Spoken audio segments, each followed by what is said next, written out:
Well, that's from a little band I like to call Quitter. That is, I think the drums are Bukkake Drive-By. That's what I think. One of our great mods here at the Gabbin' in the Games. He's in that band. So, Bukkake, thank you for letting us open the show with that. Welcome to Gabbin' in Games. Oh, come on, you guys. Don't be uncouth. Don't be uncouth. It's good to see you. I hope your weekend's going well, or your weekend went well. Come on, now that's over, and your week was pretty fucking good, the start of your week, Monday. What did I do this weekend? I slept a lot because I was starting to get a little vertigo again. Vertigo is the worst goddamn thing you can imagine. Well, that's not true, but it's bad. And so I slept a lot because the doctor's like, look, you caught it off at the pass. You didn't get full-on vertigo, but you should sleep a little bit, stay in bed. So I did that. I started watching that movie Licorice Pizza, which is weird so far, but I have a lot of faith in the director, Paul Thomas Anderson, so I will soldier on, watch a little bit more of it. I started watching West Side Story. I'm about 25 minutes into that. I'll finish it, of course. It's Spielberg. I love Spielberg, but I was just sort of like going, really? That's fine, but I don't know what all the hype is about it. And then I spent a lot of time playing the Elden Ring. I'm still on the Elden Ring kick. I love it very, very, very much. Somebody's asking in the chat, my good friend Diet Q says, hey, did you watch that Cuphead show? I've only watched a little bit of it. I saw that Netflix has a show based on Cuphead, if you don't know, and the reviews have been off the charts great. And I watched maybe about 5 minutes the first episode, and I was waiting for my son to get home because he loves the cartoon shows, and we got busy, so we'll go back and be watching it. The girl in Licorice Pizza, says a cab, is sexy in a weird way. Yeah, she's one of the singers from that band Haim, and I don't think you're wrong. There's something about her. You look at her just sort of straight up standing there, and you go, well, she's not a conventionally attractive human. Not anything's wrong with that, but you wouldn't expect that kind of person to be put in the lead of a movie like this, but you're not wrong, because when the movie gets rolling, there's some kind of sexy about her, something kind of interesting about her that you don't get just from an initial glance. So, Henry Studio says, wasn't there a stupid controversy about Licorice Pizza? Like someone said, depicting racism is as bad as being an actual racist. I've heard there is a controversy swirling around that movie about racism and Asian racism and such, but honestly, I haven't gotten to that point in the movie. I'm only about 30 minutes into it, and it's like a 2.5 hour movie, so I haven't seen anything yet. Thank you, Mr. Kruger. Mr. Kruger drops first super chat of the day. We're gonna get a pile of money today, and then we're gonna send it all to not Ukraine. We're gonna send it all to Phil Spencer. Why not? Seriously though, thank you, Kruger. I appreciate it. He says, freshly shaved, Yellow Jacket special. Yeehaw! Listen to me. Is that the Yellow Jacket? Oh yeah, Yellow Jacket's like, yeah, it's so dumb. It's so dumb. There was so much contrast on Twisted Metal between myself and some members of the team, and here I was, this 20-something in LA, living the high life. I don't know about that. And you had these dads out in Utah that I think to them, they were just like, yeah, that's cool. It's like, yeah. And I'm like, all right. I was trying to be a team player.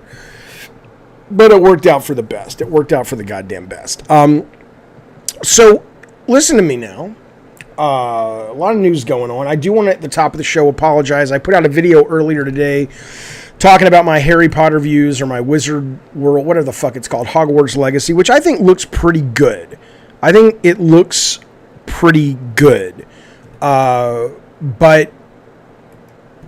I put out a video about that, and I incorrectly attributed the development to Avalanche Studios, which are the folks in Australia that actually Cory Barlog worked with on, I think he worked a little bit on Mad Max with them, but they did Mad Max, and they do the great Just Cause series. That's not these guys. These are Avalanche Software in Utah, who did, I think they were the ones that really kicked off Disney Infinity back in the day, and they're really good developer as well. But I do apologize for that, getting a little bit mixed up, but my views still stand regarding my thoughts on Hogwarts Legacy, which it looks pretty good. Looks pretty good. Brian King says, hey, Jaffe, what about the rumors about Corey going to Xbox? Loads of nonsense or could be some truth? I don't even know what you're talking about. So if you want to send me a link, we can look at it together right here live. I haven't heard any rumors about that. But I don't really follow, Corey's been pretty silent on social media lately. And then I don't know if you guys saw this, if you follow Corey. And Corey's got a real unique sense of humor, so I kind of took it as a joke. But so he posted something about him and his wife's anniversary, and then everybody was like, "Oh, this is great! Corey's back! Corey's back!" And he said something. Oh no, he did post that, but then he posted a picture of his dog, and he's talking about Falcor and whatever from Neverending Story. And somebody asked him, it's like, I hope you're well, or are you okay, or something. And Corey kind of posted, no, not even close. And I don't know if he was just being like, dude, I'm so fucking busy, or I think it was that and the fact that he took his avatar on Twitter and just made it black, which could have had to do with Ukraine. I don't know what it was about, but I was this close to texting his wife, or DMing his wife, who I don't know. We know each other on Twitter, and just going, hey, is your husband all right? Because this is a little scary. And then I'm like, you know what? That's not my place. I'm sure he's got a lot of people looking out for him, and there's probably nothing wrong with him. I kind of jumped the gun on a lot of this shit, but sometimes it's better. It's better to be a little paranoid, But anyway, yeah, I have not heard, Brian King, about this rumor of Corey going to Xbox. So, stranger things have happened. Wouldn't surprise me at all, but I haven't heard anything. Kruger drops another super chat. He says, hey, Jaffe, you ever play Brutal Legend? It's the twisted metal of open world RPGs. So much heavy metal, Jack Black, literal rock stars, tatas and all. So, I had Brutal Legend pitched to me by Tim Schafer himself, and I took it back to Santa Monica. I was like, well, he wants to do this with Santa Monica. Not we wouldn't make it, but he wanted us to publish it. And there was kind of we were excited by it. We thought it was really fucking cool. But, the problem with that particular game was the RTS component. And I was like, look, I remember telling, maybe an Alan Becker at the time, I remember telling Sony, I said, hey, man, I don't think the RTS thing works. I said, but it doesn't matter. It's Tim fucking Schafer. If we have an option to sort of get in bed with Timmy Schafer, even if this isn't the game, even if we genuinely feel the RTS thing, which we did, doesn't really work, the game sounds awesome otherwise, and maybe we can form a relationship with him and bring him into Sony in some way on the regular. But it ended up kind of not going anywhere. So, but I've not played it. And Rocker Matt recently is like, hey, Jaffe, I'm going to get you a bunch of software so you can play on the stream that I think you should play at least a little bit. And he got me the Dark Souls, and he also got me Brutal Legend. So I will be playing that. I will be playing that pretty soon. What does RTS stand for? Real-time strategy. So it's the part of the game where, it goes from being like a third-person over-the-shoulder action-adventure, and suddenly it turns into kind of like a strategy-light kind of game. And it's like, what? Kind of weird. But yeah, I don't know anything about Corey. Let me know if anybody has any data on him going to Xbox. I'd love to see a link. But that's one of those stories I haven't heard, so I have nothing to offer. All right. Let's talk about the news of the day in the world of... Well, okay, I got to tell you guys a Hideo Kojima Twisted Metal story. What? Are you saying, Jaffe, there's overlap? Well, not in a fun way. Not like he worked on Twisted Metal. But, so a couple days ago, Kojima posted this. If you're listening, I appreciate you listening to the goddamn podcast. Here's what he posted. I'll read it to you. He says, finally, the long-awaited Sony Matos, I don't know what that stands for, has arrived at the KGP side, the Kojima Productions side. This will connect us directly to the west coast of North America. The Pacific Ocean is just over Hopaway, blah, blah, blah. So what they've got is, I guess this is Sony's professional video conferencing service called Mato. I don't know, but it's what it sounds like.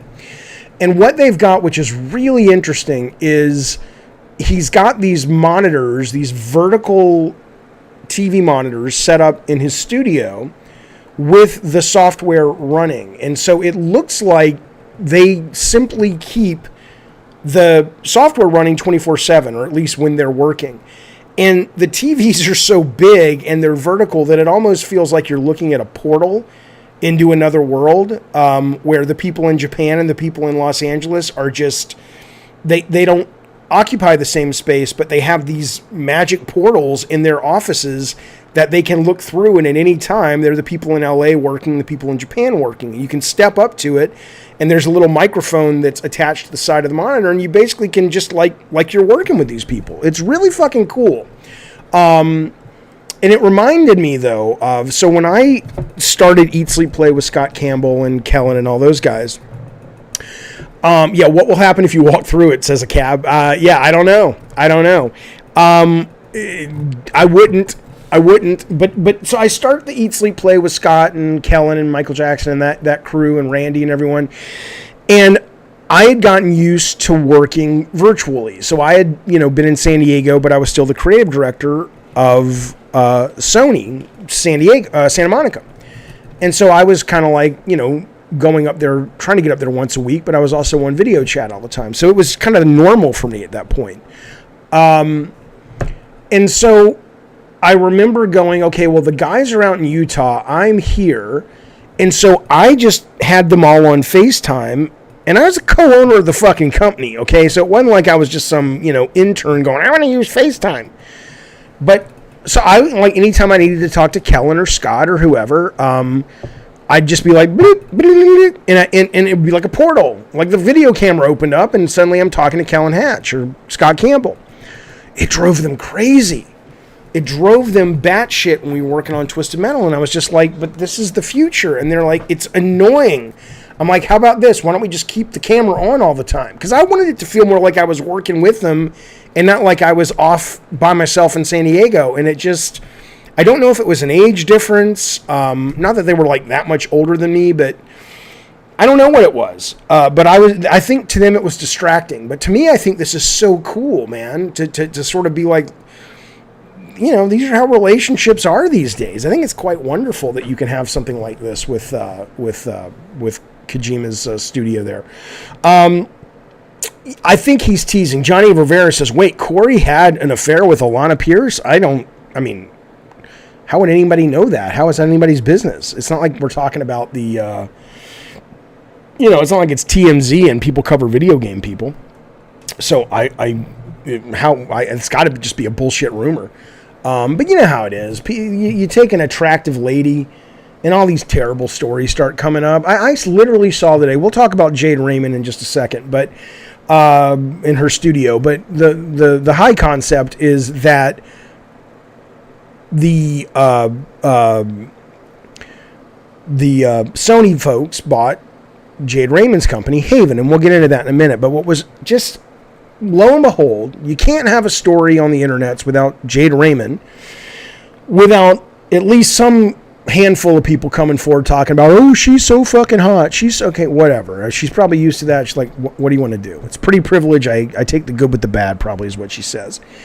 But then I saw somebody today talking about, oh, did Herman do this because he wants to sleep with Jade Raymond? I'm like, did you guys ask the same question when they bought Scott Campbell's studio, or when they bought, what'd they just buy, Bungie?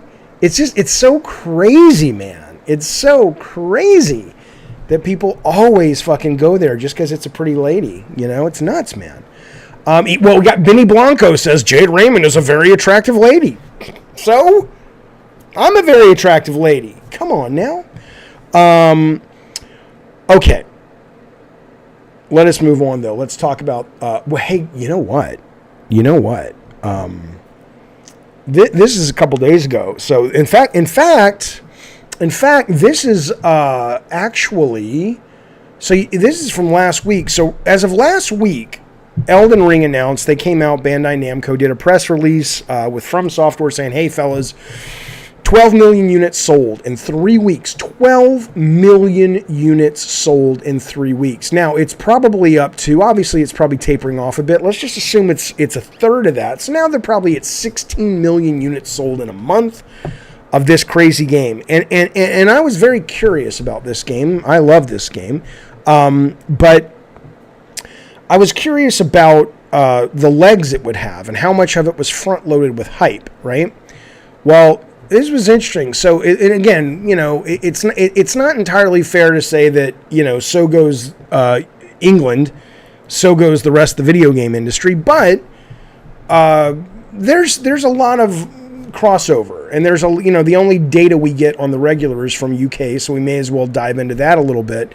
And it does tend to track with what's happening in a lot of other places on the planet. So Elden Ring, as of yesterday, they announced Elden Ring maintains its number one position in the UK on the digital charts. And the digital charts are made up of PSN and Sony and Steam, and they throw them all into the pot. And sitting at the very top is Elden Ring. It's had a 43% week-on-week drop, which is not bad at all, given that sometimes when something drops 70%, they're like, hey, that's pretty good staying power. So 43% drop, number one position still. This one surprised me because I did not know this was a big brand in the UK, but WWE 2K22 was the second most downloaded game in England. This is all coming from Game Industry Biz. It was a strong debut, they say. Digital launch sales are 390% higher for this entry than the last one, 2019's, obviously, or 2K20. There was no 2K21 because 2K20 was a fucking shit show. So that's doing great. Now, here's the question. And then Gran Turismo's there, number 3, dropped down 70%, number 3. And then we get into FIFA, GTA 5, Red Dead 2, Star Wars Battlefront 2. These are some oldies. Call of Duty Black Ops, Assassin's Creed Valhalla, Assassin's Creed Odyssey. Okay. What's missing?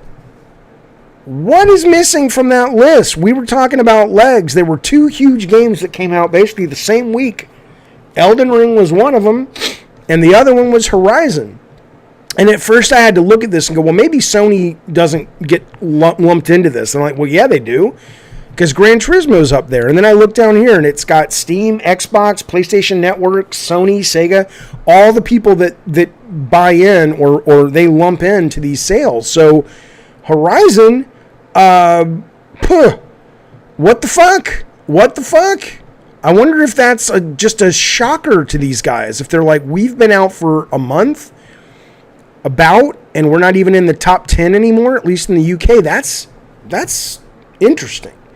That's interesting, especially given it got such good reviews and people talking really well about it. I want to bring up this super chat here. I think we're about to get... I need to change this sound because now it's just tasteless. Duck and cover, babies, because we got a sound coming in. Let's count. 5, 4... Oh, a different sound. Okay, I'm glad it's not the air raid sound. This is a new super chat coming in from 7 of the 9. He says, Jaffe, I just got myself a brand new shiny Xbox Series X. I now own a Series X and a PS5, so no matter who Sony or Microsoft acquires, I can't lose. You're absolutely right. Can't wait to play Todd Howard's Epic this year. I'm very, very excited for that game. I know people are like, oh, it's not going to come out on time. I don't know. I think they're pretty confident in that date. They released that stuff last week about Starfield, and they were very pushing the 11th, right? So anything's possible. But I agree with you. I think it's going to be this year, and I'm very much looking forward to it as well. And you're right. I mean, you can't, you can, look, unless you also need to get a Switch and a mobile phone and a PC so you can play everything, right? But if you get an X and you get a PS5, you got yourself pretty much covered. And that's, then that's why for me, I just take all the news of acquisitions and stuff as, oh, that's fun, that's interesting, because I'm going to play all this shit anyway. But certainly if you are a one console player, I could see, and you're real serious about it, I could see that being something that causes a little bit of anxiety for you, because you're kind of like, well, now I'm not going to get to play, the fucking Starfield and whatnot. But no, I'm with you, pal. Thank you for the super chat. So I'm not having a brain fart. I'm just like sitting and I'm enjoying the fact that it's spring. You know, we're in the first day of spring, yesterday or today. Isn't that amazing? My God, time goes so fast. CR3D says, I predict Starfield will be a bug-riddled mess. It might, but I mean, hey man, that's becoming the way of the world. You know, Cyberpunk is just delightful now. Cyberpunk is so much fun to play now. I love that game, and I want to go back to it, but I don't want to leave Elden Ring yet. But as soon as I am, I'm going right back to it. I mean, you know, a lot of this shit just happens, you know, where people release it buggy and people accept it enough, and over time they forget about it. So Starfield may release buggy. But I don't know. I mean, somebody earlier in the chat was talking about the fear, or not even the fear, but it was the fact that things like subservices like Gamepass will change game design if they're successful. I agree with that. I think something like a buggy product at launch on a subservice, we haven't really seen what that looks like yet. That's going to be really interesting because usually, you know, the publishers have gotten spoiled with the user going, I dropped $70, $60. It's buggy. It kind of crap. Fuck it. I already bought it. I don't want to go back to the store. I'm just going to keep playing it. But now that you're just like, oh, fuck you. I subscribed to Game Pass or Spartacus and it was really buggy. Fuck it. I'm not subscribing again. Or I only played it for about an hour and then I'm moving on to something else. So I wonder if that becomes the norm, the subservices, are those buggy games going to be getting more or less of a pass? I can see it going either way. Let me say welcome to our brand new Diet Soda Soldier member. Good Sir 7 of the 9 has finally said, you know what? I don't care about my mother's medicine that she needs. I'm going to spend my ducats on Sir Jaffe, and I appreciate that, sir. There's a smoke of the pipe. 7 of the 9. Thank you for joining the Diet Soda Soldiers. I very, very much appreciate it. Eric, you're driving me fucking crazy. Eric in the chat is saying, Jaffe, talk to me about what happened to movie tie-in games. Well, I mean, I think there was actually a podcast about that this week. Some guys in the industry were talking about it. I forget who it was, but I mean, it's a pendulum, right? I mean, for a while, movie tie-in games could do no wrong. I've talked about this before. I will never forget, we got the best reviews of my career with God of War 1. We thought we were fucking going to the goddamn moon. I had friends calling me saying, Jaffe, I'm at the GameStop and there's lines out the door for God of War. I'm like, no, that's not true. He's like, dude, it's fucking real. It's happening. And so we thought that first month, our sales that were going to come in were going to blow our fucking minds. And they did pretty well for a brand new IP that got decent marketing and amazing reviews. And obviously, you know, it moved on and on and on and kept selling. But the number one game of that month was the Fantastic Four movie tie-in with Chickless and what's her name, who played Invisible Woman. Come on now, what was her name? Jessica Alba, right? I think that was the one. And so there was a time when you could, and it was a terribly reviewed game, so you could release utter horseshit, but if it had a brand. So what then happened was eventually gamers kind of wised up, and frankly, mobile phone games came along, and most people who would be sort of susceptible to giving a fuck about a movie game tie-in ended up going there. And so you see a lot of those branded stuff happening on mobile. But then recently, I think because games have just gotten so much more expensive, the studios, just like in movies, are like, okay, we don't want to roll the dice on a brand new IP if we have an option to get a Spider-Man or a Mad Max, which was, you know, not the game, but the brand is kind of iffy. But, you know, a Spider-Man or an X-Men or a Harry Potter or whatever. So I think it's kind of coming back now. And they are spending a lot more money and a lot more time. What I think is kind of cool, if you look at the Harry Potter game, and I'm sorry I keep itching my nose. I was playing with my dog and I got all this fucking shedding up my nose now. If you look at Harry Potter, they've come out and announced there's no microtransactions, which obviously is great. I don't think that's Warner Brothers Interactive's initial thought. Right? I mean, they're all in with these crazy microtransactions. The fact that you can have superheroes in Injustice 2 actually buying armor pieces It's like, it's Superman. Why does he need armor unless he's maybe fighting Doomsday, right? It's just dumb. But they're like, yeah, but we're all in on the service shit. Okay, fine. But this one has nothing. And I think it's because the good thing that's happened with these movie tie-ins that we're seeing more and more, and the brand tie-ins, whether it's the Batman games with Warner Brothers or Spider-Man or what have you, is the licensing owners, I think, are being more strict. Like Marvel has an entire games group, and it's no longer just like, we just license this shit out and then, hey, come back with the game, like they did with Activision all those years. They're involved now, and they want their brand to be well represented. Remember what happened with Star Wars Battlefront and Battlefront 2? Lucasfilm was just like, fuck you guys, we're taking our shit back if you're not going to make better games than this. And lo and behold, it made EA kind of step two, and they got their shit together, right? So I think we're actually in a really good place in regards to movie tie-in games and brand tie-in games, but obviously it comes at the expense of fresh intellectual property, which that always, of course, sucks. But there's the answer to your question, sir. I also want to let everybody know that my good friend, my best friend, he is from the Appalachian Mountains. He doesn't wear any shoes at all, and he rarely wears anything but his underwear. But his name is Tets Louie. That is not how you say his name. I don't know how to say it. Tseliu.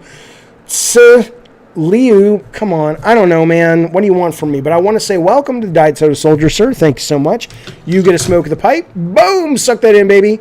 And thank you so much for your generosity and spending some time with us and believing in the show. I appreciate it. Look, Rob the Mod is here, everybody.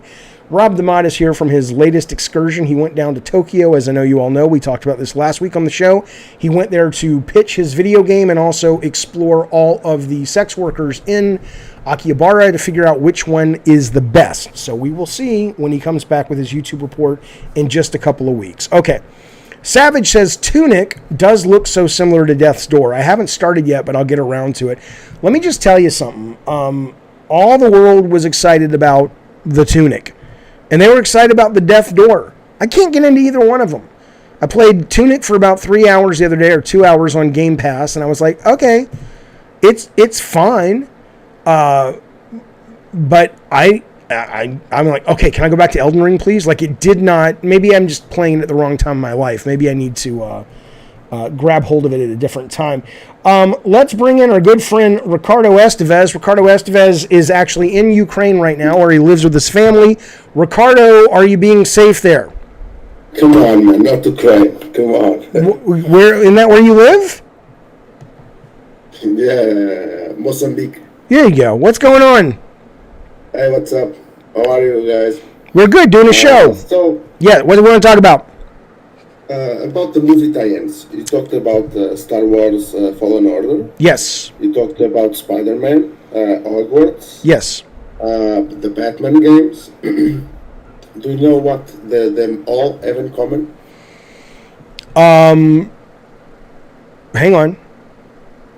I mean, no. I mean, I can come up with something, but nothing seems obvious other than they're just, from big budget movies. But what do they have in common? None of them are actually movie tie-ins. Not a single one. They're all original games. Yeah, it's a good point. They're brands, they're brand tie-ins, but you're right. None of them are tied to a certain movie. That's a great point. Yeah, because every time you got a game closed off to a movie story, that's where they screw up. Right, because they only have so many months. They have so many months to make the game. Well, let me ask you this though. Do you agree though that I even look at Harry Potter and I go, I did a video saying if it wasn't for the brand Hogwarts or whatever, I'll just say it's Harry Potter, but we all know what I'm talking about. If it wasn't for the brand, that game to me kind of reminds me of Ubisoft's Immortal Phoenix Rising game, right? There's nothing about it. It's wonderful. Well, in the sense that it's wonderful if you love Harry Potter. And I like Harry Potter. And so I think it looks really great. It looks like, visually it looks good. It's great because I'm excited because I want to spend time in that world that I've seen in film. And I think they're putting a lot of heart and soul into it. But if it didn't have the Harry Potter brand to do the heavy lifting for it, it would just kind of look and feel like a generic Ubisoft open world game with wizards instead of Greek mythology characters. You don't feel that? Well, kinda, but that's the magic of context of licensing, and it matters. It touches your feelings, your nostalgic, your. Sure. Yeah. No, that absolutely is what it's doing. I'm just saying it's interesting. You can't really separate them. Well, I can say this. I have no idea. Yeah. If Hogwarts Legacy will be a good game. I have to play it first, of course. Yep. Like everyone else.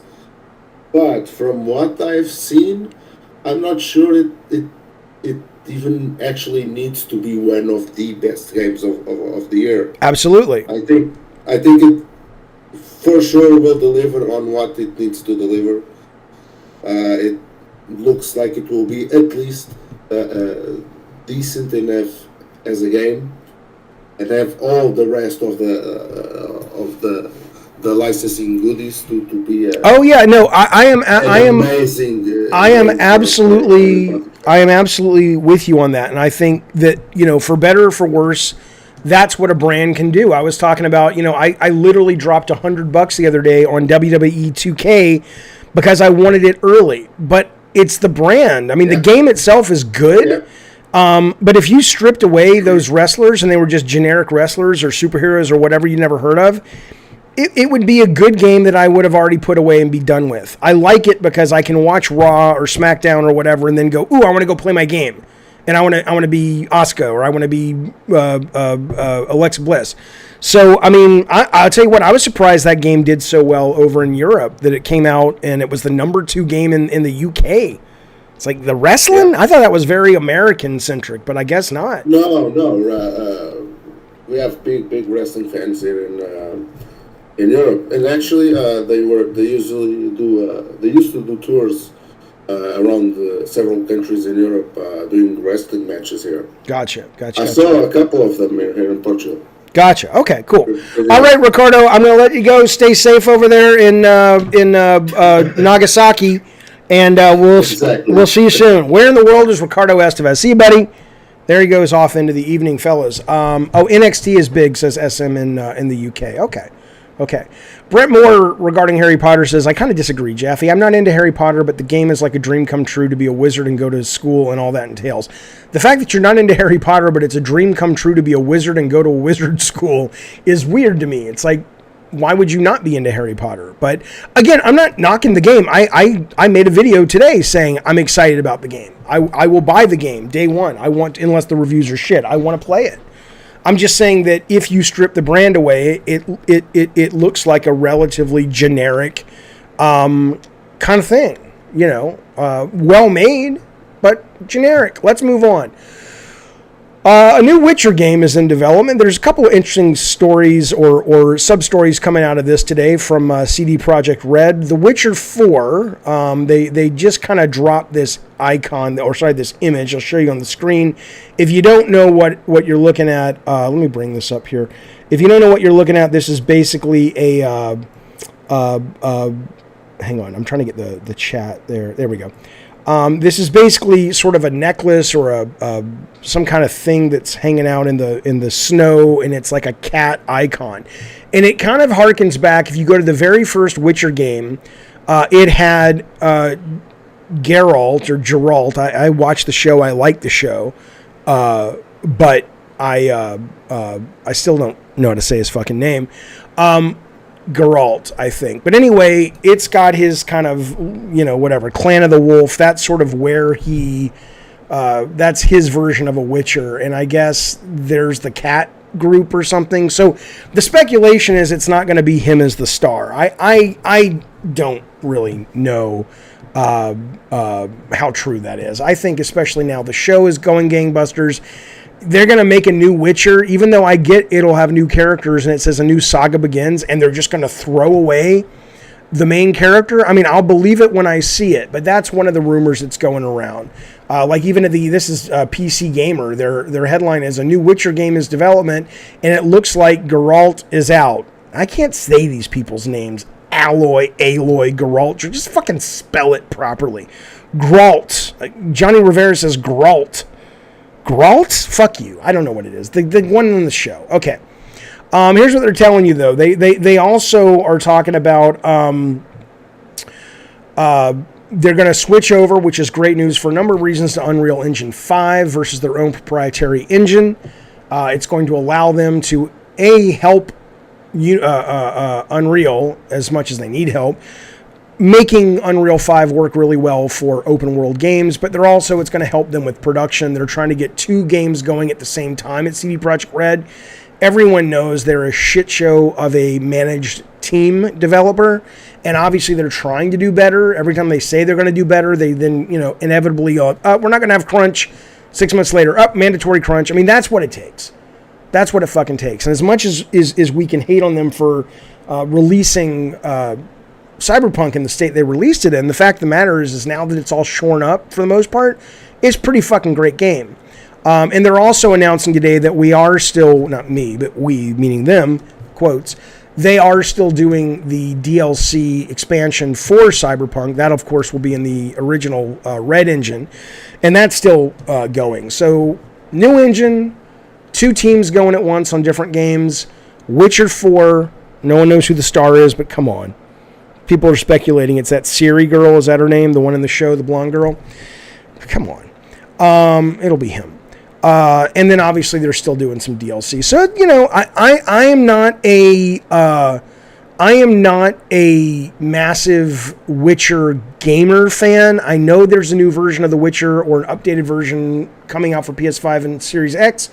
I may try to get back into it a little bit later, but when I did try to play Witcher 3, it just kind of left me cold. It just felt too big and overwhelming, but some days, you're just not in the headspace for it. So, here's how you say Geralt, says CR3D. Jaffe, you pronounce it like Harold, with a G and a T. Geralt? Fuck him. Henry Cavill, that's what I'm going to say. Darth Nugget saying, I refuse to pay $70 for any game that's not Sony first party. Isn't that funny that that's already...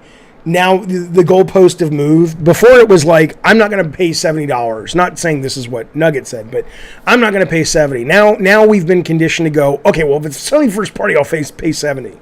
We'll find out, because they're going to be coming out with Harry Potter. Xbox and PlayStation is going to be a $70 title, which is one of the first, not the only, but one of the first third-party publishers to come out with that $70 price point. We will see if it sticks. Okay. Listen to me, you knucklehead McGee's. I want to show you something. Oh, speaking of Witcher 3, I thought this was pretty cool. This is from IGN. One of the final Witcher 3 Easter eggs has been found after 7 years. Now, I didn't play this enough to know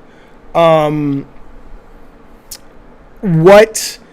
I didn't get that far in the game at all. But apparently there's a sub-quest, or a character named Vivian. And it says, at the center of the Blood and Wine expansion, the Warble of a Smitten Knight quest, where Geralt finds a half-turned into a bird woman who's Vivian. He offers to lift the curse, but he warns her. He says, Vivian, you may only live as long as an actual bird if I do this. She says, I don't care. I want you to do it. And that's kind of it. She accepts, departs, and you can later find her in like a village or something. But if you basically let 7 years pass, either in real time or speeding up your clock or meditating, apparently you come back to Yennefer's room, and there is the dead body of Vivian after 7 years. So this one guy literally did real time 7 years and went back to it, because it's been 7 years since the game released, and the game actually did it. The game killed her after 7 years. That's pretty fucking cool. The guy who coded this, the lead quest designer, designed it, Philip Weber, told, who'd he tell? I think he told IGN. He says, I don't know if it's the last secret people have found, but it sure is pretty close. It's the last thing that he put in. So that's pretty cool. That's pretty clever and interesting. I'm going to tell you something else real quick, though.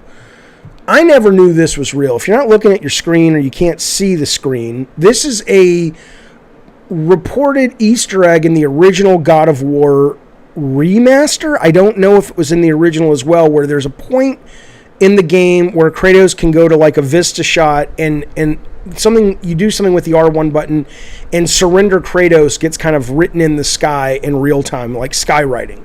And it kind of is a throwback or a callback to like, Surrender Dorothy when the Wicked Witch was, letting magic smoke trails come off her broom, and she wrote Surrender Dorothy in the sky. I want to say this was in the original as well, and I didn't even know about it because I remember a handful of years later seeing this come out in magazines and stuff, and on the internet, and I'm like, I'd never heard of that. That's in the game, and so for a long time I thought it was bullshit. I thought it was just like, no, that's people making shit up on the internet, but lo and behold, it's in the fucking game. So who knows what else are in games I've worked on that people snuck shit in that I can't believe Sony Legal let this go, because those guys are sticklers for, we don't want to put anything in our games that could get us sued. And this is clearly a nod to The Wizard of Oz, which is not owned by Sony. And so, interesting times.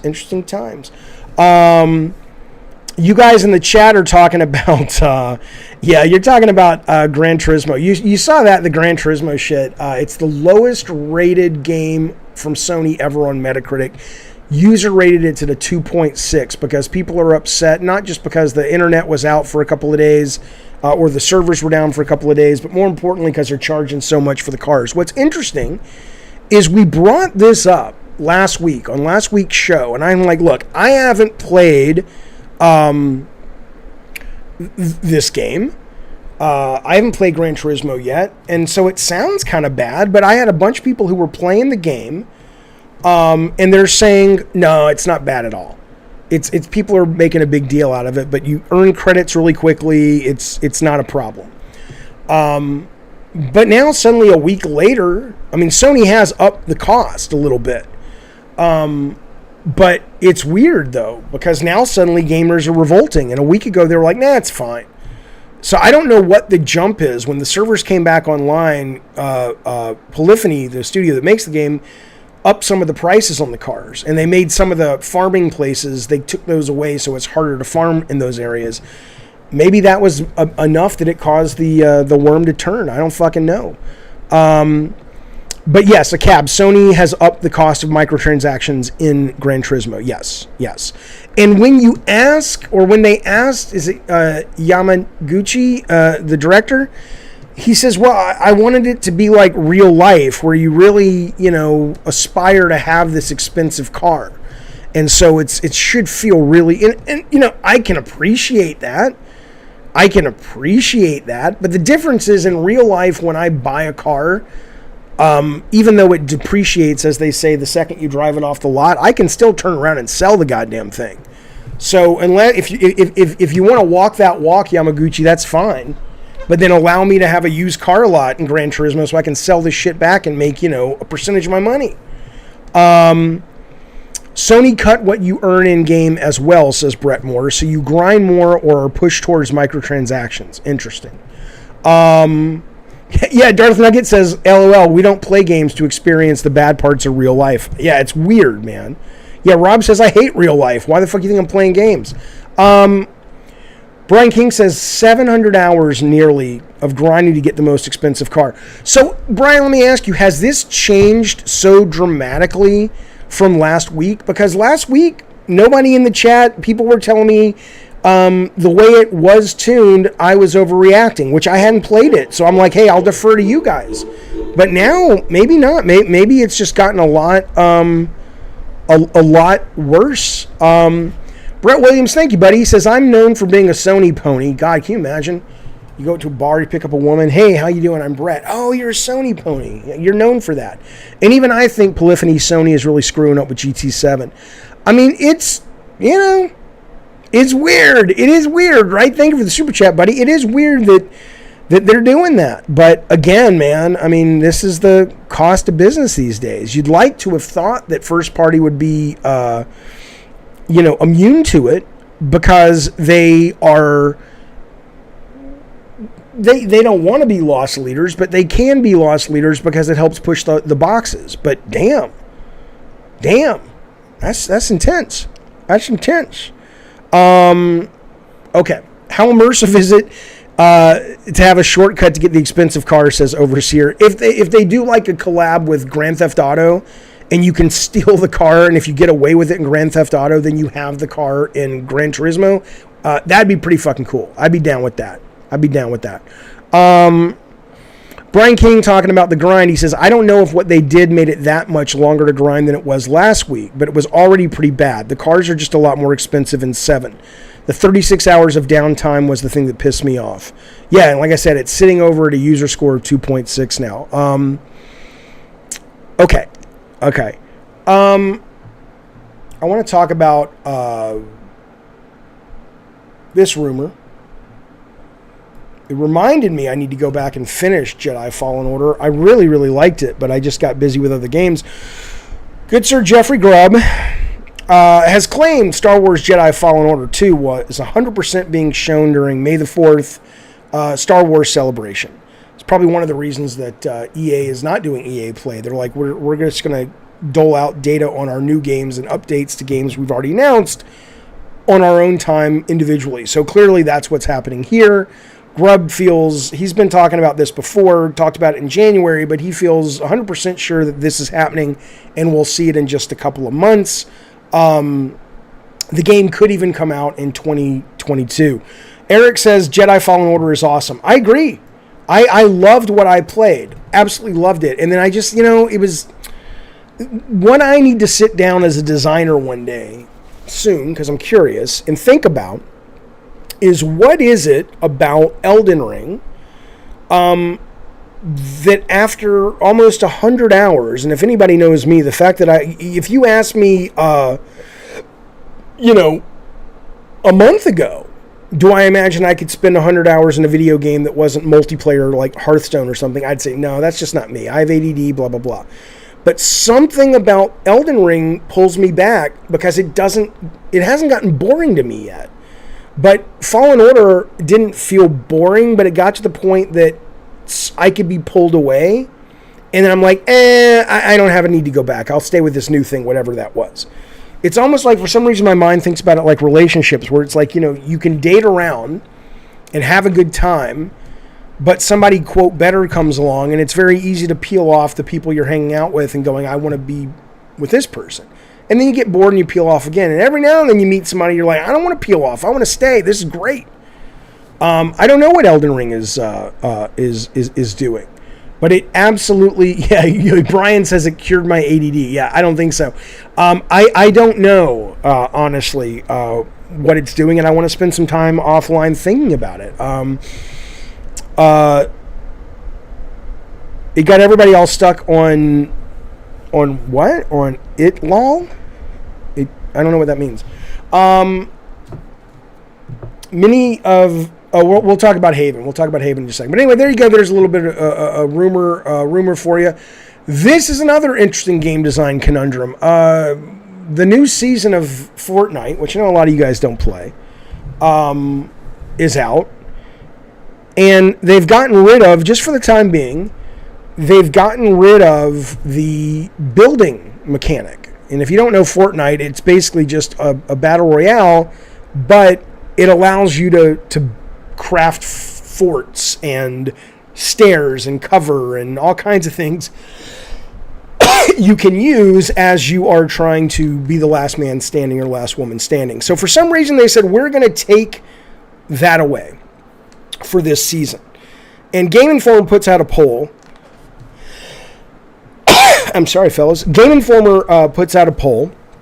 It says, what do you guys think? Bring back building, keep it removed, or build and climbing, please. 81%, as of the last time I checked this poll, wants to keep building removed. Now, I don't know if that's just because it's novel, and maybe in a couple of days they'll be like, okay, we're done. Can we have our fucking Fortnite back? Or if this really becomes the thing, are they going to have to split it into 2 different modes, which is not good for player count, but they don't have a problem with that right now. Or will people start demanding? It's like, no, I don't know. This is a really risky move. And maybe they're just like, dude, how many fucking updates are we going to do? We're running out of ideas. We got to try some shit. And I applaud that. That's ballsy.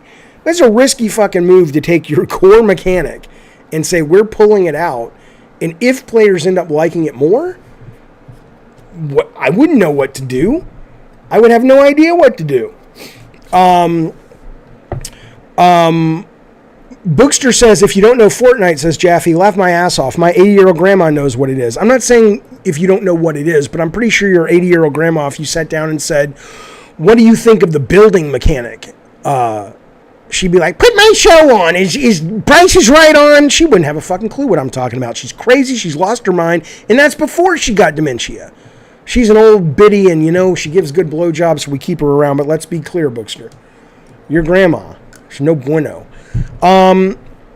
It's like removing wall running from Prince of Persia, says a cab. Yeah, it's weird. It's weird and it's ballsy. And I want to see what happens with it. Adam Blue says, I would play with my son a lot. And while he's an amazing builder, non-building focus removes the build and hide repetition.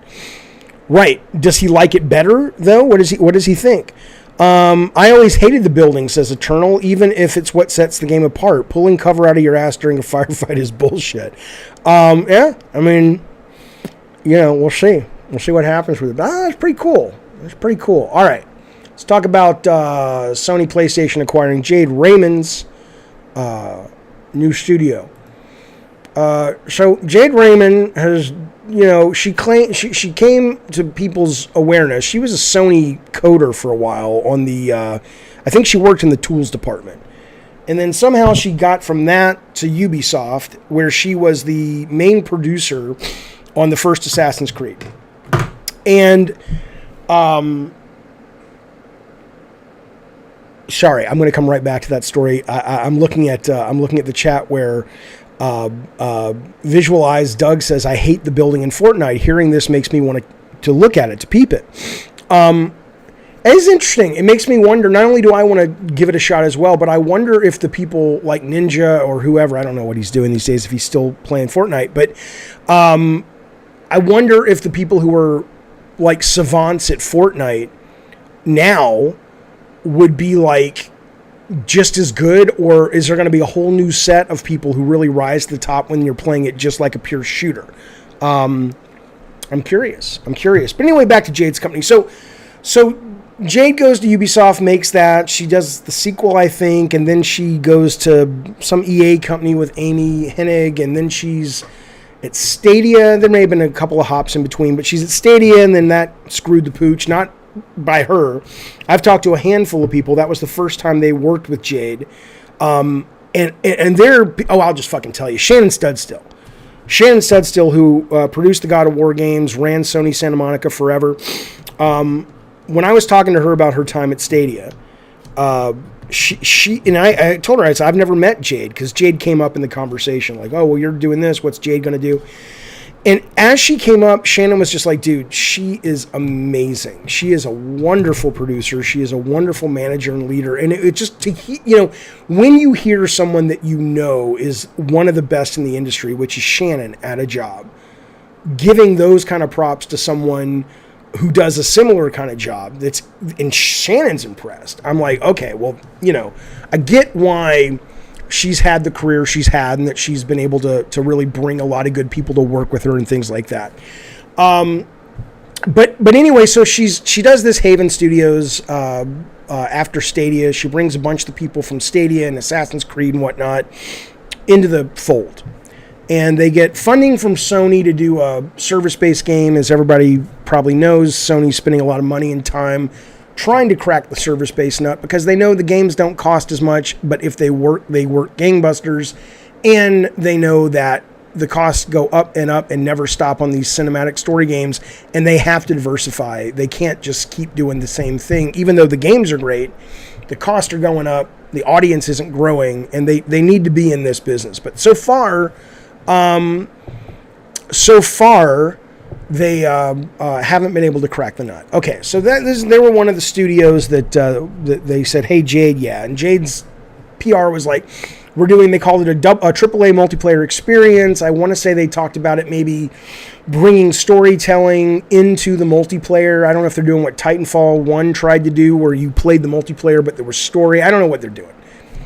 And it's like, all right, great, they're working on the game. And then suddenly out of the blue, seemingly out of the blue, today the news comes out that Sony has come in and said, here's some ducats, we'll buy you guys. We're going to buy your company. And there's a couple of interesting things about this.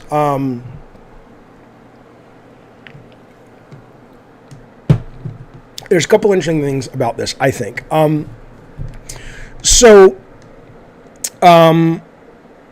The first one is just I just hope consumers get wise. If they're not going to teach media literacy in high schools anymore or ever, I hope consumers get wise about PR. Because how many times did I have to read today people going, oh, well, what happened to Sony always nurturing studios? And they like to have a long relationship. Because that was like what a lot of the Sony fanboys were kind of bringing up when Microsoft just started buying, like going to the farmer's market. I'll take that studio. I'll take that studio. Oh, no. Sony's better than them. They don't do that. They have a long relationship. They make sure, just parroting back the bullshit PR stuff. Organic growth. Come on, man.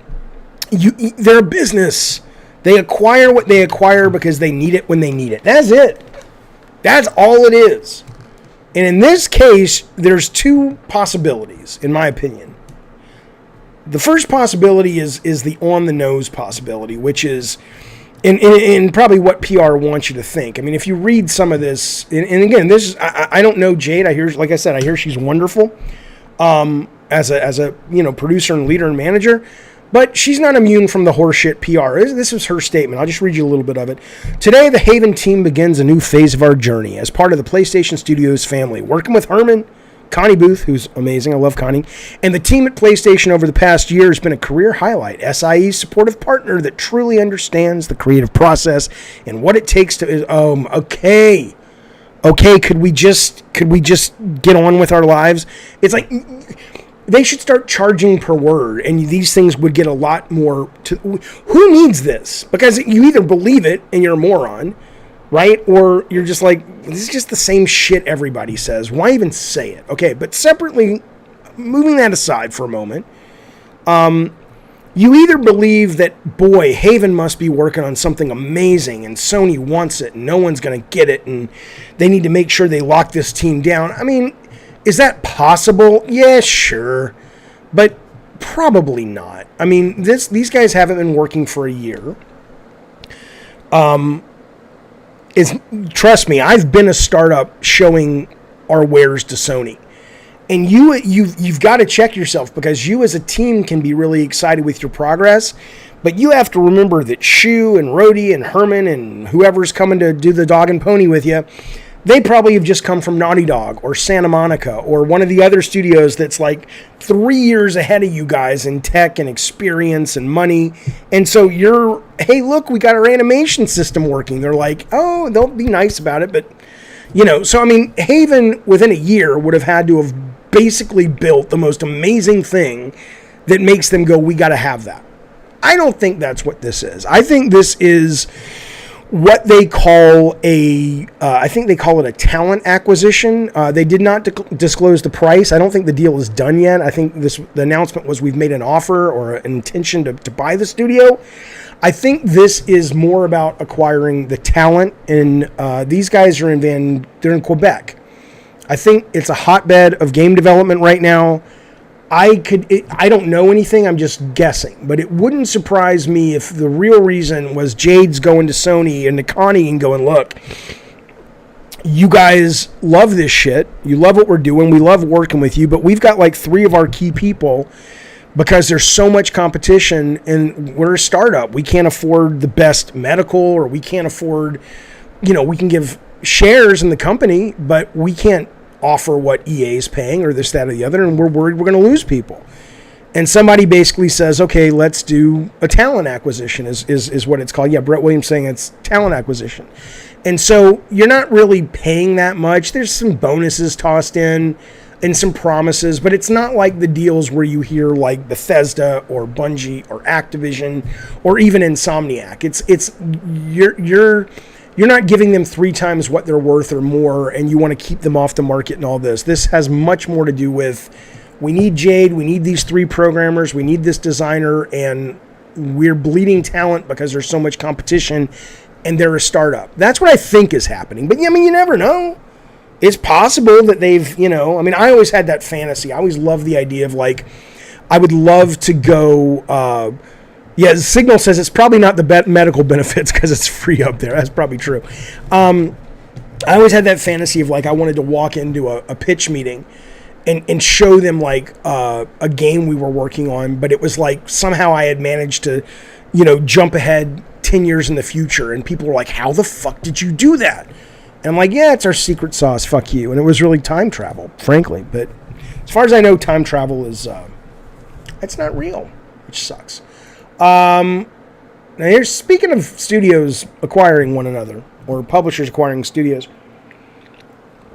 this was fascinating to me because, last week there was a bunch of indie news about indie companies that were, being shitty and toxically run. I made a video about it. Guy made a really long, compelling video, but it didn't convince me. But that said, though, it was, who were the 3 studios they cited? It was Fulbright who made Gone Home, the guys who made Florence, maybe they're called Mountain, and the team that Robin Haneke runs, which is the guys who did Wadham or something.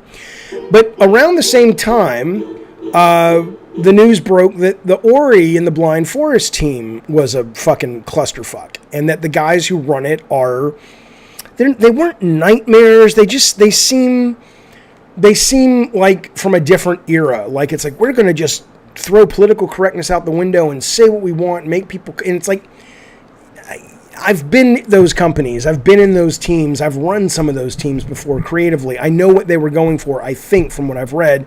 It didn't work. People left. People were mad, blah, blah, blah. But what was interesting to me about this, was that it turns out that they didn't just alienate, the leaders of the studio didn't just alienate their own teammates and get people to leave and whatnot. And these guys have been massively successful, too. I remember taking a pitch with Microsoft, me and Nick Conanellis at 1E3 before we signed with Sony to do Drawn to Death. And they were all lauding how great the Ori was. They're like, oh, you got to play Ori. It's amazing, blah, blah. So I think everybody was assuming that this was going to be an acquisition eventually for Microsoft. Well, then it turns out this guy, Jez Corden, who I think is a journalist, he says, I can corroborate much of Dean Takahashi's reporting on Moon Studios, which is the guy who wrote the story. Very comprehensive story about what was going on at that studio. He says, I was told the Moon founders resorted to personal attacks and bullying towards Microsoft's teams, and they burned all their bridges. So Microsoft is saying, yeah, we're not going to work with these guys at all. I get that maybe you're doing that to your own teammates and going, we're the leaders, but you'd think you'd have the wherewithal to go, this probably isn't going to play very well if I'm on the phone with Phil Spencer and I'm making anti-Semitic jokes, which is, they did it, but they were, the guy who did it was a Jew. It's kind of like I can make Jewy jokes because I'm part Jewish, or my son and his friends who are emo or goth or trans, they can make all those jokes because they are that, but I wouldn't make them. So it's just weird that they actually burn the Microsoft bridges too with the same kind of behavior. That is insane. That is insane. Let me get the super chat. And let me also say, okay, there we go. Brett Williams says, I do think they have a project Sony is excited about. He's talking about Haven, Jade's Raymond studio. But that isn't the long game. You don't buy a new studio because their current project. Well, yeah, you don't like, you don't do that also because Sony, I mean, I'll tell you what. I mean, I'm telling you something, man. I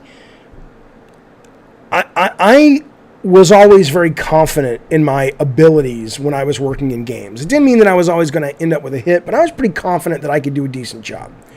But these days, man, I mean, the idea that, and I get it, they need a service-based game. But how in the fuck can you even know what to greenlight in that space? There are so many games that just come out that are great, and they just tank. Right? I mean, I certainly don't think that Knockout City tanked, but nobody's talking about Knockout City anymore. There's that wonderful dragon combat game, Century Age of Ashes, that's now on Gamepass. Nobody's talking about that fucking game. So if you're Sony and you're like, okay, we're spending a shit ton of money on service-based games, how do we know what to greenlight? Even if they see something that Jade's company's working on, Sony has never had a hit service-based game. How would they, this has got to be talent acquisition, because if what they were working on was so amazing, I'm sure Jade would be like, yeah, we're not selling yet. They'll do what Insomniac did, and they'll just be like, well, wait, maybe time down the road, but no, we're awesome. Look at what we're making. We're going to make so much fucking money, and then we can make one after this that will own the IP, and on and on and on. EverQuest, sure, but that wasn't Sony PlayStation. That was its own thing. And you're absolutely right. Hoodrich says you forgot Halo. Right. When you spend $500 million on Halo, one of the great iconic brands of the video game industry, and it comes out and it gets great reviews and it's a blast and it's incredibly fun. Even people like me who are non-Halo fanboys love the fucking thing. That comes out and is kind of middling. Now, part of that's management. It wouldn't be middling if they could get more content out. But I'm just saying it's a really scary time. So the idea that the reason Haven got purchased was that and not just the talent, I disagree. That it is some kind of... I'm sure it's exciting. I'm sure they think it's going to be great. But I don't think... If you're at Sony, I don't know how you'd be counting those chickens like, oh, this is definitely a hit. How do you know? That shit's lightning in a bottle, man. It is lightning. Who would have thought Among Us would have hit a year after it came out? Who would have thought Fall Guys or, fucking Fortnite was a failure until they decided to make it a battle royale? I mean, it's nuts, man. Maybe the best thing you can do is say our strategy is these games all get greenlit and they all have 3 years of runway. Because a lot of the games are about sticking around long enough to adjust until they figure out what they are. I don't know, man. SOCOM wasn't really a service-based game, though. That was, right? I mean, that there was no... You bought the game and you owned it and that was it. There was no sense of service-based shit back then. Right, and Ooh says they already got the best live service devs in Bungie. Well, yeah, I'm not saying that that's why they're buying Haven. It may be that they think they're really creative and they do really good net code when it comes to action. I don't fucking know. But my guess is that's why they bought them. They didn't want to lose them, given the competitive nature of where they are and how important it is that one of these fucking service games hits. Because all you need is one Fortnite or even one mini Fortnite will cover the cost of all the other ones, and a hell of a lot more than that too. Okay. Speaking of Halo, real quick, just want to let you know the Halo reviews for the show are out. It comes out, I think, this Friday. Johnny of Rivera says GT Sport was a pretty good live service game. I'm not talking about the quality of the games. I'm talking, Fall Guys and Knockout City are great. But, they fell off pretty quick. I'm not talking about did they make a good game. I don't think there's any question that Sony, everybody knows they can make a great game. But can you manufacture a hit in a space that so far has not been trackable? Like, if you're Sony, it's like, okay, we can take a third-person camera, we can do a story, let's find a story that's compelling, a setting that's fresh and new. Let's pump the shit out of the production values and let's market it. It may not be the world's biggest hit, but we can make that and we can make our money back, most likely. I don't know how you do it. They don't know how to do it. No one knows how to do it. Jonathan says, what about the other end of the spectrum? Square having to make a statement that they are going to continue supporting Babylon's Fall and that game just came out. Sure. I don't know why they made... I guess they made that statement because maybe the fear is, within the first day, the max was 600 people playing it concurrent on Steam. And maybe, you know how that goes. It's like, oh, the game's dead. No one's going to buy it. And so maybe they felt, I could see the need to come out just to say, look, it's not dead. We're just getting started. So go buy it, please. But, no one's going to buy it because the reviews are terrible. It sounds awesome. It sounds awful. You just run from room to room and do some combat? No, fuck you. Space, thank you, buddy. Space Dovaclin says they're going to throw 20 games as a service at the wall and see what sticks. They need a premium games as a service so bad. Right. I mean, that may be the strategy. The strategy may be no matter how good of a designer you are, no matter how clever you are, no matter how good of a marketing person you are, no matter how good of a data analyst you are, the only thing we know is we know nothing, which I think was a quote by Voltaire. All I know is I know nothing, which is pretty much my take on things. And so they're just like, yeah, the only real strategy that we can come to, it's almost like you like go to a computer and he's like, okay, tell us how to do it. It's like the only logical strategy is just to spend a lot of money and hope one of them hits. It's like the shotgun approach or the spaghetti method. I get it. I mean, it's probably the smartest way to do it. I appreciate the super chat, buddy. Thank you. Eternal says so many kids play these games like Fortnite. They take advantage of a kid's whim to get their parents' credit card anytime their favorite IP gets a cameo. That's true. That's a big part of it. Okay. Halo comes out. They say, hey, let's give you some reviews. Okay. I was kind of right? I was like, I mean, you know, I loved the last Halo game. I actually loved the campaign, so I'm excited.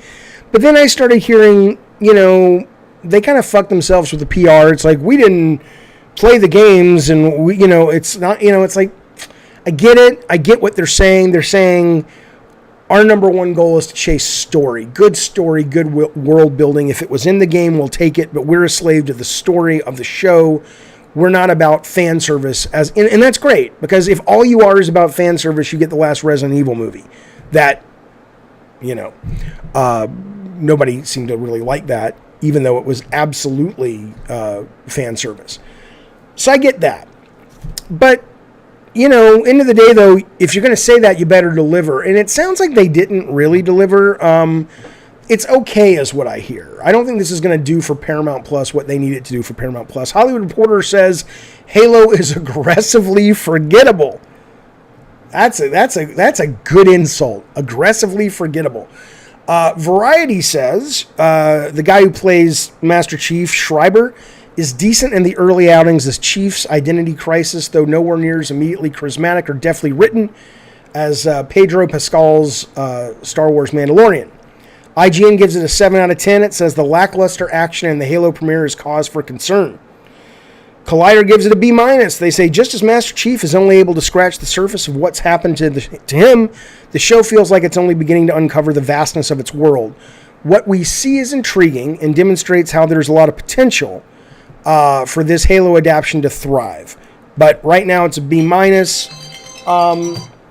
It goes on. It's not well reviewed. So we'll see where it ends up. I'll probably watch the pilot this Friday or this week. Maybe we'll watch it together on the Discord members, but I'm not jumping, chomping at the bit. Okay. Yeah, Uncle Filthy says, I can't wait for Master Chief to take his helmet off. That's a very disturbing thing that you just wrote in the chat, A Cab in the chat just wrote, I am increasingly unable to remember you. That is so creepy. That is so creepy. That's wonderful. I hope you're actually okay and you're just having fun in the chat and you're not literally saying you're beginning to lose your fucking mind. But what a creepy thing to write and say. Okay. I want to talk about Game Pass real quick. Give me a second. Let me take a drink.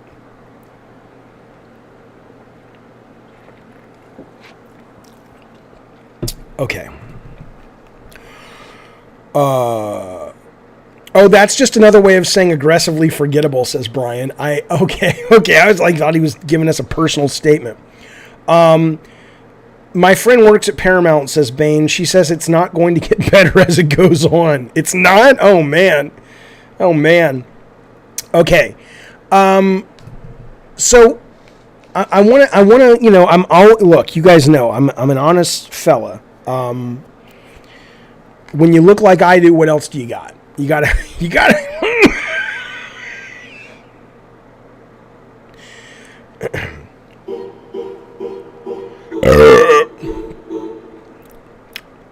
Derek A. drops a super chat. He says, do you feel like there's not many comedy movies today, and why? Can Mel Brooks and early 2000 comedies movies work today? That's a good question. I mean, yeah, I don't know. I don't fucking really know. The movies that I grew up with that were comedies, certainly we don't see a lot of those today. You know, we went through that raunchy comedy period, like with Bridesmaids and American Pie and all that. And, yeah, I'm not prepared to talk about that. I appreciate that, Derek A. Thank you for the super chat, buddy. I don't have an answer to that. I'll think on it, though. I love movies.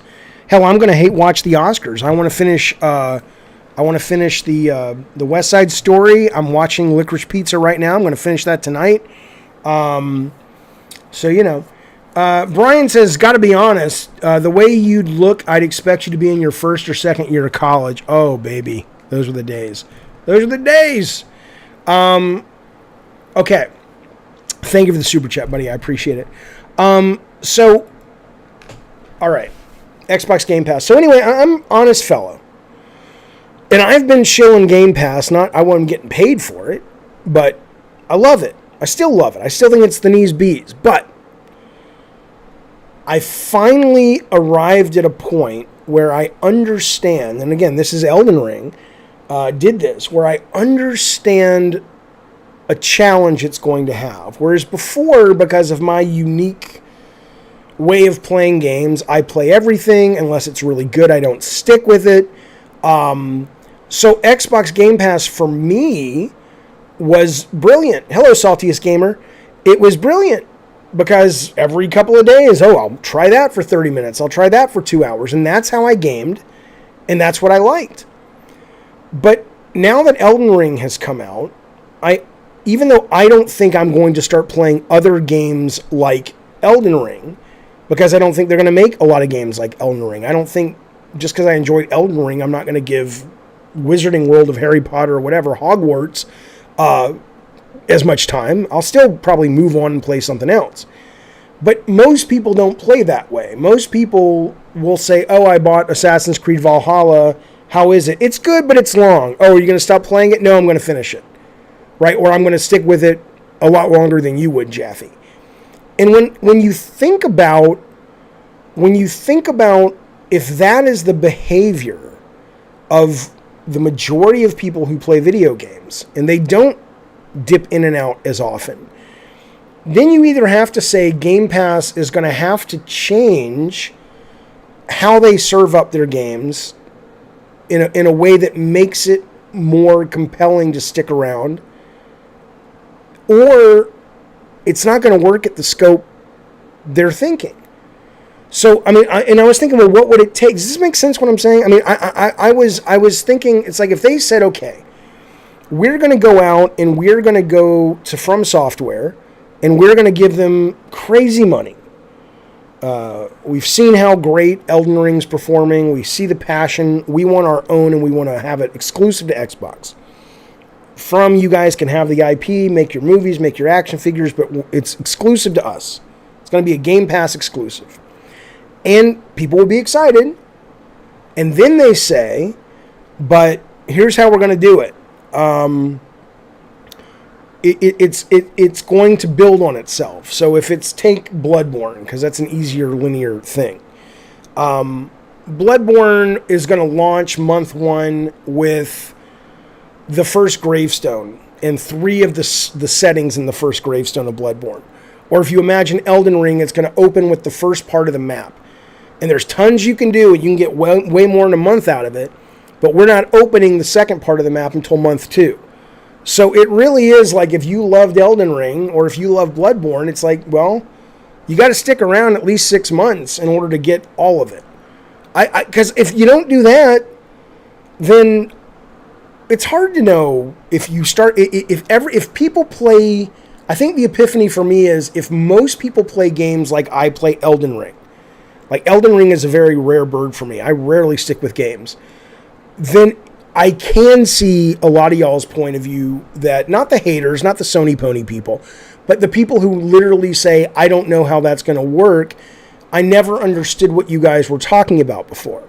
And now I'm like, oh, yeah, if my experience with Elden Ring is kind of the normal experience neurotypical people have when it comes to digesting interactive entertainment, yeah. I mean, because how many games do you play a year? 4? Darth Nugget says that's kind of how Hitman 2016 did it. Released a new level each month, gave people time to fully explore. Yeah, I mean, I wouldn't mind it at all. I'm just wondering if that's what they're going to have to do. We've seen that. Brian E. says that's a live service tactic to prolong initial content by setting up progression walls. Well, we saw Netflix really pioneer the drop it all at once, but that's becoming less and less prevalent now that they have more competition. So now a lot of these, not all, but a lot of these are dropping, like the TV series on these subscription services. They're going back to like, okay, we're going to drop a new episode every Friday, or Moon Knight is a 6-week event, so you've got to at least have 2 months of Disney Plus. Ninja Shrimp says, has there been any episodic games on Game Pass? Why would it happen now? Oh, I don't know. I have absolutely no idea if they're feeling that. I mean, I know Game Pass is growing. Again, I love Game Pass. I haven't touched it or any other game since Elden Ring came out for the most part, but certainly if they're seeing enough people who play like I play when Elden Ring's not around, I think they'll be fine. But I also think that is a really compelling challenge that they're going to have, which is how many people are dipping into multiple games all the time, or do they find one and they stick? Last month I only played Horizon and nothing else, says Raul. He says, there you go, Jaffe, you finally got it. This month I'll probably beat GTA 5. Then next month I'll get into GTA 7. Right, if, like I'm saying, Elden Ring is the first time I have ever played a game that way, or at least since I was playing Ultima when I was in, junior high. If that way that you're describing is the norm, then that could be a real interesting challenge. Ulu says, I'm not following. Are you saying Game Pass has too much content or focuses too much on quantity, or what? What I'm saying is, if the normal gamer... Okay, so Netflix, everybody always likes to come to me and say Netflix TV is different than video games. And I always push that argument away, because what most of them are talking about is latency, and they're talking about streaming. And I'm like, we're not talking about that. But where it is different in a meaningful way is that on look, as much as I'm excited to finish watching Licorice Pizza and what's the goddamn thing? The West Side Story, or I'm excited to binge all of Mrs. Maisel that's back on Amazon now. It's only going to take me a weekend. It's only going to take me a few hours, and then I'm going to move on to something else on the service or a different service. But if you drop Starfield, for example, on Game Pass, and that's all you play, you start to wonder, it's like you're not doing anything else with all this other content. So you're either going to have to make the games more short form or episodic, or maybe they've done their numbers. I mean, again, these aren't stupid people. And they've said, yeah, we know there's a group of gamers that are like some of the people you're talking about that play one game only. But that's rare from our market research. I don't know. I bet Sector can help us shed some light. Sector, it's Jaffe. What do you think about all this bullshit? Yeah, so I just wanted to say, like, I'm the kind of gamer who never plays the same game twice. Okay. So, and I always move from game to game. Being primarily a PC gamer, I'm not really stuck playing one game for multiple months till the next big hit comes out. I'm always on to the next thing. So, and I think Elden Ring is kind of an exception to that case. I've never beaten a FromSoft. I've beaten all of them, including Bloodborne, 2 times in a row. I'm on my 3rd playthrough of Elden Ring right now. Jesus. And I'm having a blast.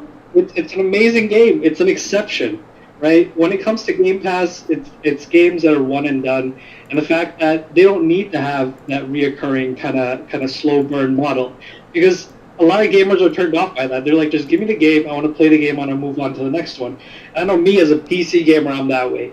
But if I had something, I'm like, okay, I have to wait 2 months for this update, 3 months for that update. Like with those what do you call it, the Telltale games. Yeah. I'll play episode 1 and play episode 2. By the time 3, 4, 5 came out, I've moved on. I don't care about that game anymore. It's like 7 months down the road. I still haven't finished half the Telltale games, and it just, as a gamer, I don't like that system, right? It's just have constant new good games coming in. Doesn't matter how long they are, as long as they're quality, and I'll keep subscribing.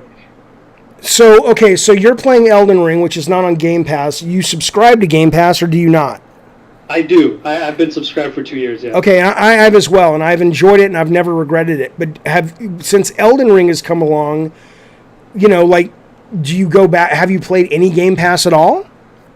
No. After I'm done with Elden Ring, I'm going to go back and I'm going to play Guardians of the Galaxy on Game Pass. But, Jaffe, the rationale you're making is just because a new hit show on HBO Max came out, why am I subscribed to Netflix? I'm subscribed to Netflix because I've already gotten that $9.99 value out of the past 2 games I've played. That's it. I don't feel bad staying sub to it, even though I'm not playing it right now, knowing I have the convenience of going back when I do feel like playing it. Yeah, but you could also just churn out and resubscribe when you do want to go back. I know, but that's a major pain in the ass. So you know what I mean? It's really it's really not, but they make it. They have that before, but I feel like I have spent so much. I've gotten so much value out of Game Pass over the year that I don't feel bad paying for that subscription, even though I haven't used it this time. No, I don't either. But it does. I think I bring it up more. Like, I don't plan on canceling Game Pass, but I definitely see, for the first time, a little a hole in the armor, though, that I hadn't seen before, which is, now that I understand the mindset of that kind of player that, sticks with the game for a long time, Game Pass does become a little less compelling for that kind of a gamer. And I'm just curious. We got a guy in the chat saying it's Nuke Russia. Oh, Jesus, man.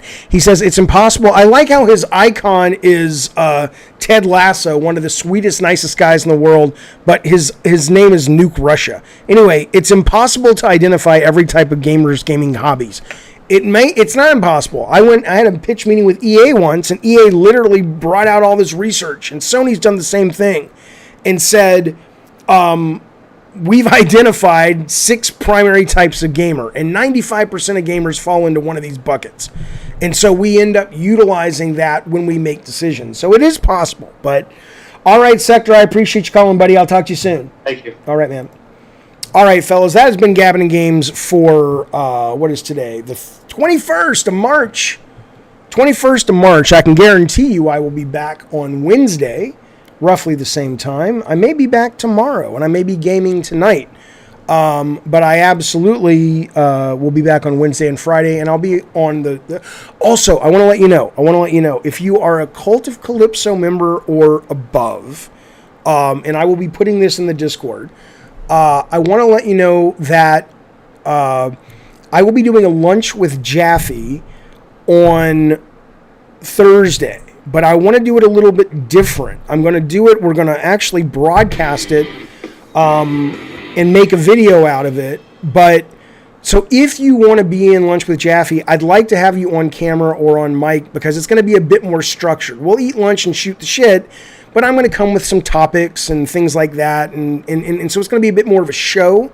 So I'm going to put this on the Discord, but if you're interested and you're a Cult of Calypso or higher and you want to be there and you don't mind being part of the show, that's going to be happening Thursday around 11 or 12. I'll give you some details over there. Rob the Mod says good night. Here's how we're going to say good night. I'm going to do a whole episode of the Red Phone pretty soon. The Red Phone, I'll put it up here right now. The Red Phone is a number you can call if you don't have time or you're shy and you don't want to be on the show, but you want to talk directly on the show. The Red Phone number is right here at the bottom of your screen, 949-954-0569. You can do a recording and you can leave it up there. We're going to leave the show today, or we're going to play it. Sting's going to play us out. This is a message I got today, and this is how we're going to wrap things up. This is from our good friend, longtime listener, good sir, Uncle Fuzznuts. You guys be well. Rob the Mod, thank you so much. Bacon Magma, let me get these super chats real quick. Bacon Magma, ducking and dodging my comments.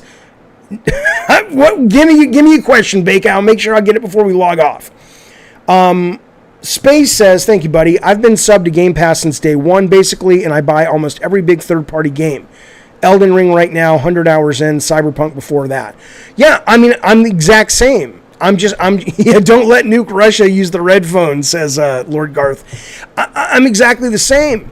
I'm just saying that now that I've experienced what a lot of you guys experience playing these long games, I wonder about Game Pass. That's all. But I hear you. Hey, it's Tony Barnes. Tony Barnes, I saw that you're wrapping up one of your indie games you're making. When can I play your game? When can I play your game on the stream? That's what I want to know, Tony Barnes.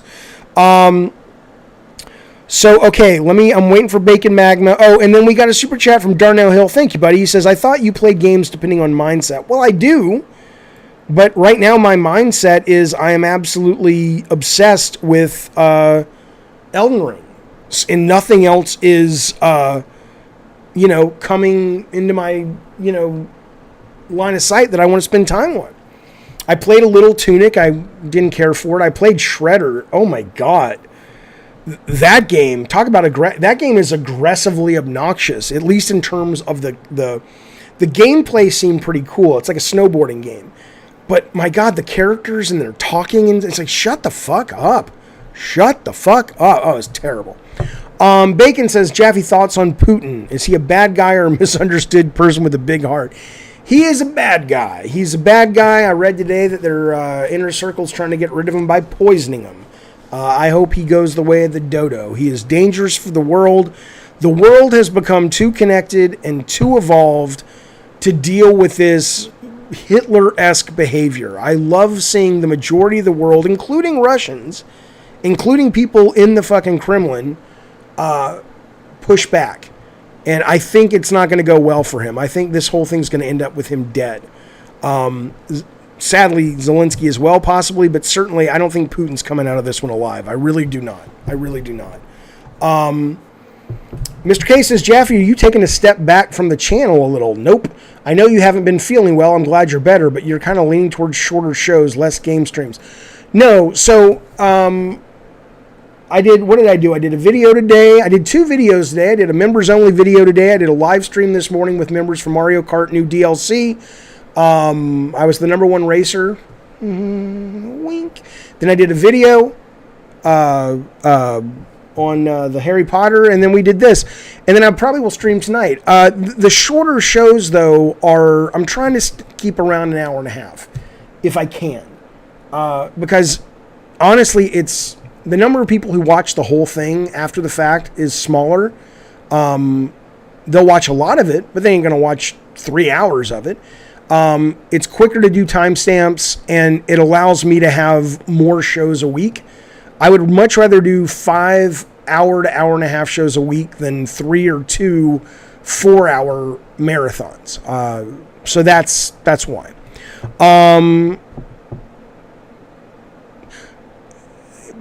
Putin better have eyes in the back of his head, says Garth, given Russians have many family in Ukraine. Yeah, that's true.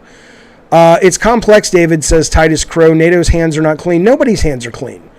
But the fact of the matter is, you're going into civilian areas and you're killing people, murdering people who are clearly innocent that have nothing to do with your problems. That becomes hard to stomach and justify for a lot of people. Are you kidding? You think America's hands are clean? No. Not possible. Not possible. I will go back and finish Cyberpunk. Well, thank you, Brett Moore. You're a kind soul. All right. Our good sir, Uncle Fuzz. Thank you, buddy. I do appreciate that. Listen, I understand we do it too. Anybody who thinks I'm so naive that I'm like, America's great, Russia's evil, and we're always good. Come on now. I'm not saying that. I'm not saying that. No, a cab. You're right, but you're wrong. Yes, of course, there's no doubt. He says collateral damage is a fact in the Middle East as well. Just people don't know much about it. Okay, yes, there's no doubt. And you're absolutely right that people know about it, but they don't care as much. That's a whole different show, a whole different conversation. But you're right about that. But where I will take issue with that is so far,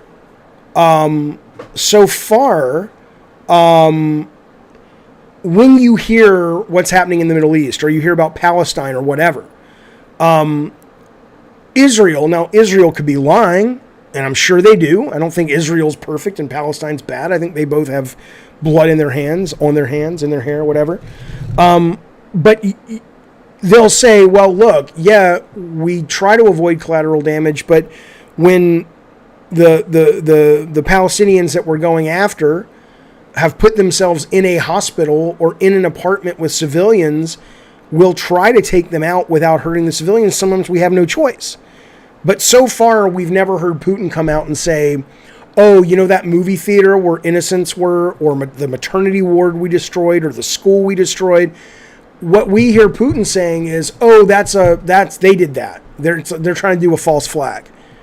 If Putin came out at least and was like, well, we tried not to do that, but they have a lot of their weapons in there, then it would be like the Middle East. And I agree, Mr. K. The other reason about the Middle East is that if Palestine and Israel beat up on one another, it's tragic, it's terrible, and it's absolutely happening, of course.